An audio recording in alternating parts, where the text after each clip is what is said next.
Hello everyone, AmyR here with Prairie Paper and Ink. Still a slightly scratchy voice, feeling almost completely normal. So, I made a ton of cards. I'm using the new Doodlebug Halloween collection, or a lot of the items from their Halloween collection, which is, as always, adorable.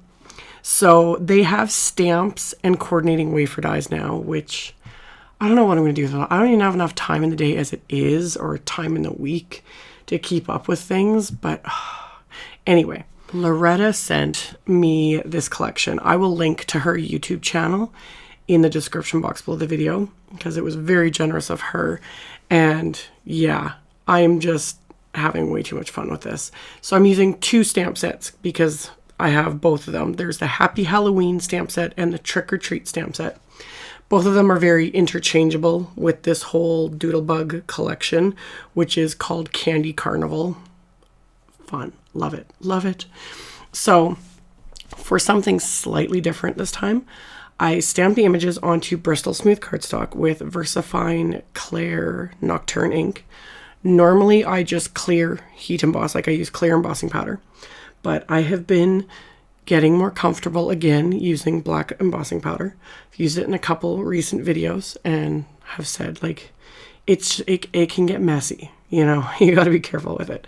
But I remembered I had this Wow super fine, it's like primary black super fine embossing powder, which I'm not even kidding, was in like the back of a drawer because that stuff usually is like evil. But I wanted that black. Like, it's so much more black when you use black emboss powder versus just stamping in black and clear heat embossing. So I stamped these images, used the black embossing powder. And then for my coloring, right now, this is real time. Because I do, obviously, when I edit my videos, I speed everything up because otherwise it's just boring. And I don't have enough to say, even though I can talk everyone's ears off. I don't have enough to say to fill the space if I kept everything at real time. But that was real time coloring right now. I'm just using Tombow dual brush markers this time and scribbling on the marker and then pulling the color out with my little water brush. And that's it. So I will be speeding this up because I'm just jumping all over the place with the colors, etc. Plus this video would be, well, too long for me to even upload. So I just went along. All these images, I ended up stamping everything and heat embossing everything twice because after lining it all up in my mini MISTI, it was like, why not? You know, why not do multiples of everything? So I have doubles of both stamp sets, all heat embossed. So I just went along and was coloring everything kind of in the same way I do whenever I'm doing multiples of anything. So trying to do it all at once. So I did, you know, the skin tones of my little pumpkin character. You know, he's got his little pumpkin outfit. And then, you know, I did the stems with the browns. And then I went in with black to do my little Dracula character and the insides of the mouth and the hair. And anywhere that I wanted to color black, went in and used that. And then I'll go on each time. So for the little Draculas, I gave his skin tone. I made it blue. I was taking cues from the pattern paper collection and the stickers and whatnot. So I normally would never have thought to do like a little Dracula skin blue. That's just not a color I would think of. I've done green in the past. But yeah, I just thought that was just fun. So I took a lot of cues from that. So I colored a lot of the images in the same way they show on the collection. Because obviously I'm going to mix and match these papers and whatnot while I create with it. So kept it simple, did that. So just kind of went along and started filling absolutely everything in. This took a while. I didn't time myself. I was zoned out listening to, I think I'm on Harry Potter and the Goblet of Fire. That's the one. Is that the one I'm on? I gotta like actually look it up. I've been listening to the audiobooks of these for a while now. Like I've read the books a million times. But I've just been slowly getting into the audiobooks because that's something I can kind of listen to because I either do Netflix or I'll have like HGTV going, like, you know, just kind of background noise, things I don't have to really focus on while I'm, you know, coloring, etc., editing, whatever. And right now I'm very much like immersed in all things Harry Potter again. And I will probably be, again, once I've done listening to them, you know, take a few months break and then get right back into it, because how can you not love Harry Potter? Anyway, so that's what I was doing. I was sitting there listening to Harry Potter and coloring in all of these images. And you don't have to, like I've mentioned a million times, you don't have to heat emboss when you want to use things on Bristol Smooth, do watercoloring with this, etc. Oh, also, yes, I messed up on the candied apple. Totally colored like the caramel part green. Wasn't even thinking. I fixed that off camera. I just colored brown right over it and then colored the actual apple green. I didn't even realize. I was just so in the zone and like immersed in the book that I wasn't paying attention. But yeah, fix that. Anyway, back to what I was saying. You don't need to heat emboss images like this, but I find it just makes things easier and less chance of like smearing any stamped ink, especially on Bristol Smooth, because that's why I like it so much, is it makes it easier to color because everything kind of sits on top of it for a bit longer. So once all the coloring was done, let everything dry, tape down all the coordinating dies, die cut the first panel, and then rather than retape all those wafer dies onto the next panel, I just lined up that scrap of cardstock with all those dies still on it over top of the second panel.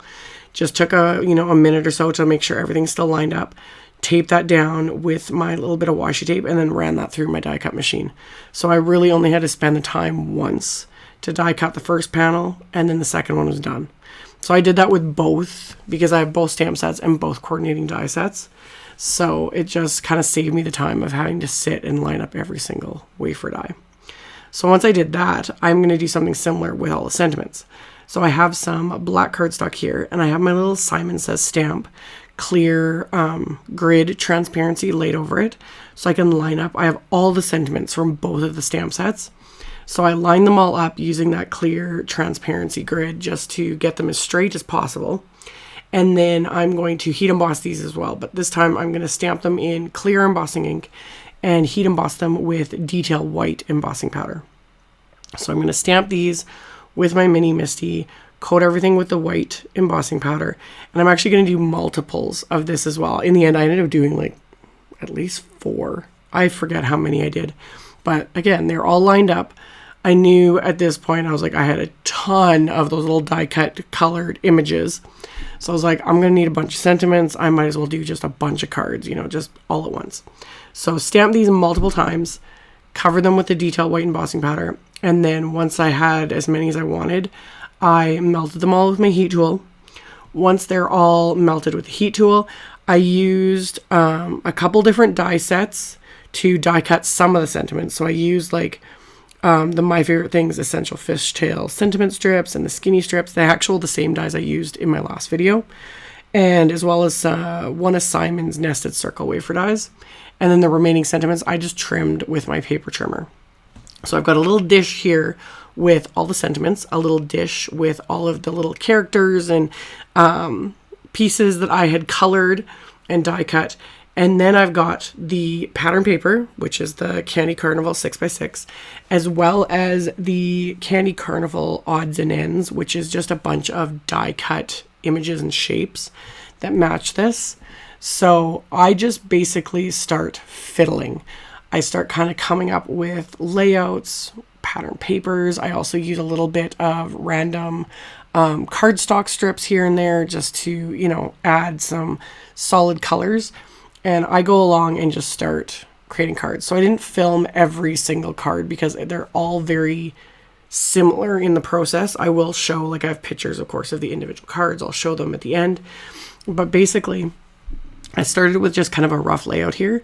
And then I just grabbed another card base to start adhering everything to it so that I, still have my little visual there right in front of me rather than dump them off, which is what I usually do, is like dump everything off to start adhering it to the card. And then I forget how I was doing it. So I just grabbed another card base and started adhering like the pattern paper and then bits and pieces of those odds and ends die cuts, which like these are like the fireworks, which was perfect because there is a fireworks stamp in the set, but I was like, how am I going to get all these colors without a ton of fiddling? But I was like, wait, I have that in those die cuts. Perfect. So a lot of this I adhered, like the pattern paper and the odds and ends die cuts. I just adhered flat to all of the card bases with my Xyron little tape runner. And then all of the little main images that I had heat embossed and colored and die cut, those I popped up with little adhesive squares just to give them that little extra bit of dimension. And so I would just keep going along, and I would be using scraps of the pattern paper and cardstock and whatnot, and then just adding in my little sentiments and my little characters, and just building each little scene is how I was seeing it. Because like this whole thing is like almost like it's a carnival theme, which I can't get over. I think it's adorable. So I just kept going along and creating all these little scenes with all these little characters, and in the end I ended up making 8 cards with all these stamped images and bits of pattern paper. So I used up all the stamped images on all these cards, but I still have a ton of pattern paper. I have a ton of die cuts from the odds and ends, the stickers, all that stuff. Like I could have created easily double this, if not more, if I'd had more stamped images done. But for me, 8 is more than enough. This was a whole day's worth of work between the filming and the editing and pictures, etc., etc., etc. So it was fun though. I really enjoyed this. So I just kept going along, and all my card bases I had ready to go, scored, done. So all of them are just A2 size cards, so 4 1/4 by 5 1/2. And all the card bases are Simon's 120 pound white cardstock. 99% of the time, that's the cardstock of choice of mine anyway, for card bases, because it is heavyweight and it is smooth, and that's what I love. So all my cards are made from that cardstock. So I had everything ready to go, pre-scored, folded, and so all I had to do was start adhering and layering all these little elements to create all these little cards. So most of the images I've popped up with my little foam squares, and I used my thin 3D foam squares as well as the regular ones, which are thicker, just to give some like different levels of dimension to everything. And I will have links to all of this that I used as always. And then I also used my craft tacky glue to adhere things like the little tiny pieces, the little sentiment strips and whatnot, just to get it all done. And then once I was done all the card fronts, I ended up deciding to go along and take my Jelly Roll white gel pen. This is the Jelly Roll 10, so it's like the widest gel pen. And I just went along and added like little highlights, little dots and whatnot to all of the images that I had colored in the beginning, just to give it that little extra something. Again, not following any rules, light source, anything like that. I just add highlights wherever I think they're going to look nice. I don't really care. I've said this before, but for those that might not have heard it, I don't worry too much about the rules of like lights and shadows and things like that. Most of my cards are cutesy anyway, so it's irrelevant. And 2, I find I get too overwhelmed if I start really worrying about that sort of thing. So I add the white highlights wherever I think they're going to look nice, and it's fine. So once I had added the highlights, I had to finish the insides of the cards.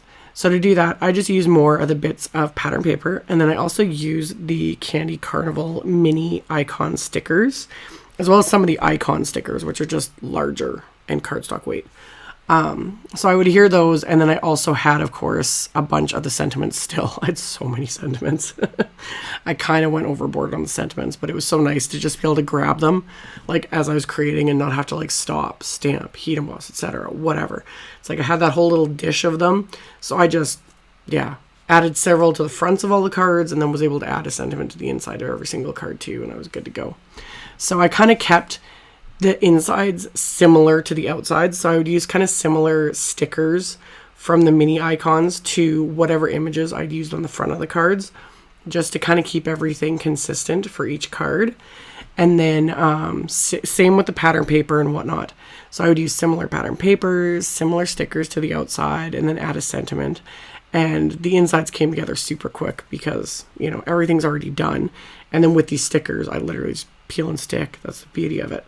So I was able to get all of these insides done in no time. And then I've got 8 adorable little Doodlebug Halloween cards to send out, which they're so cute. So yeah, It's always hard for me to kind of dig into these because I like to collect Doodlebug. Not so much use it. I just like to collect it and pet it and all that stuff. But this was still fun. These were really fun to make. So once I was done, that's it. 8 cards made with the Doodlebug Candy Carnival Halloween collection. I've put this in real time so you guys can see each card, each inside. So I just kind of went along and did all my little themes, all those little die cut odds and ends. You know, I showed that in my last haul video. You get like a pack of like 90 die cuts with all different sorts of like characters and images and whatnot that match the entire theme. So I used a whole bunch of them as kind of like the backgrounds and to set the scene for each of these cards. And then of course the mini icon stickers on the inside and the icon stickers. And then the stamps as my like main focus to kind of finish off all of these cards. And then of course the sentiments, which were from the stamp sets. So as always, I will have a link below the video to my blog post. I will have a supply list with links to all the supplies I use, so you can check that out below if you are interested. Thank you all so much for watching, for subscribing, for thumbs upping, for commenting. I really appreciate it. Apologies again for my scratchy voice. Hopefully it recovers soon. Although, again, I can't stop talking, so, you know, that doesn't seem to help either. But anyway, hope you guys are having a wonderful day, and I will see you all very soon in the next video. Bye!